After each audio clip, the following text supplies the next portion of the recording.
Olá! Em Daniel capítulo 6, encontramos uma grande armação dos inimigos de Daniel, tentando acabar com a sua vida, fazer com que ele pudesse ser então lançado na cova dos leões e ser então uma pessoa que não estivesse mais no caminho deles. Levaram o rei a decretar que no espaço de 30 dias ninguém poderia orar a nenhum outro Deus que não fosse o próprio rei. E nos versículos 10 a 11, a Bíblia diz que quando Daniel soube que o documento, o decreto, tinha sido assinado, voltou para casa. Em seu quarto, no andar de cima, as janelas abriam para o lado de Jerusalém. 3 vezes por dia ele se punha de joelhos, orava e dava graças diante do seu Deus, como era o seu costume. Então aqueles homens foram juntos até a casa de Daniel e o encontraram orando e fazendo súplicas diante do seu Deus. Quando Daniel soube que aquele decreto havia sido expedido pelo rei, assinado pelo rei, o que ele fez? Ele fez aquilo que ele já estava acostumado a fazer. Ele foi para casa e, como de costume, orou a Deus. E ainda abriu as janelas da sua casa para que pudesse ser visto orando a Deus, buscando a presença de Deus, a face de Deus.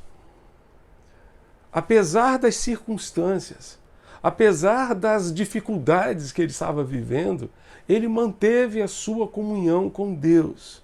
Eu quero encorajar você para que nestes dias difíceis em que vivemos, com tantas lutas, tantas dores, você mantenha a sua comunhão com o Senhor. Apesar das circunstâncias, apesar das situações mais adversas, que você permaneça de joelhos, que você permaneça orando, clamando ao Senhor, buscando o seu Deus, que tem amparado você, que tem sustentado você e sustentado a sua família.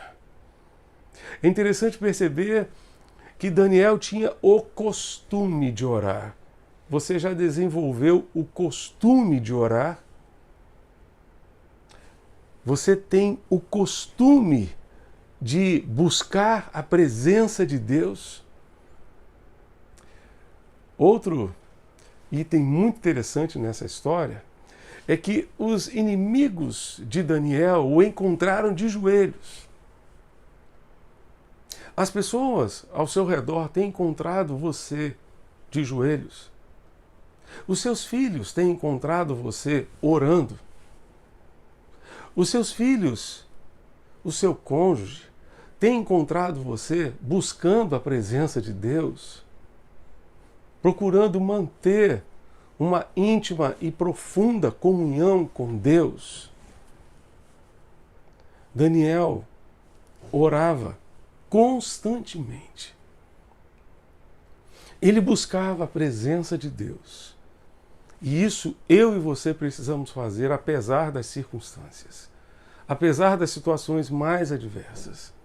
Dave Earley disse que um dos grandes problemas que temos para manter a nossa comunhão com Deus é aquilo que chamamos de falta de tempo para orar. E ele cita Martim Lutero, fundador da Igreja Luterana e um dos expoentes da Reforma Protestante. Ele disse que Lutero orava normalmente 2 horas por dia.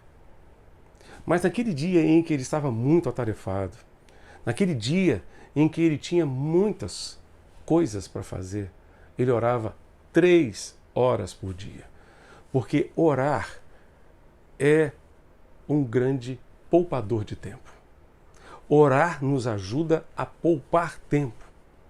Se nós aprendêssemos a gastar mais tempo com Deus, nós perceberíamos Deus agindo, fazendo aquilo que nós não podemos fazer e ajudando-nos de forma mais direta naquilo que temos que fazer. Portanto, mantenha a sua comunhão com Deus. Que a sua família encontre você de joelhos. Este mundo, nestes dias caóticos em que vivemos, precisa de homens e mulheres, jovens, adolescentes, idosos, que se ponham de joelhos e clamem a Deus. Clamem a Deus para que haja de fato uma grande transformação na realidade em que vivemos. Portanto, tome a decisão de manter uma comunhão com Deus consistente, uma comunhão com Deus íntima, profunda, que fará toda a diferença na sua vida. Vamos orar? Pai Celeste, apesar das situações, das dificuldades que vivemos, apesar da agitação da vida moderna, ajuda-nos, ó Deus, a ter o hábito de orar como Daniel teve. Ajuda-nos a manter, ó Deus, em dia a nossa comunhão contigo. Nós te pedimos e te suplicamos, em nome de Jesus, nosso Senhor e Salvador. Amém e amém. Que Deus continue abençoando você e a sua família, hoje e sempre. Amém.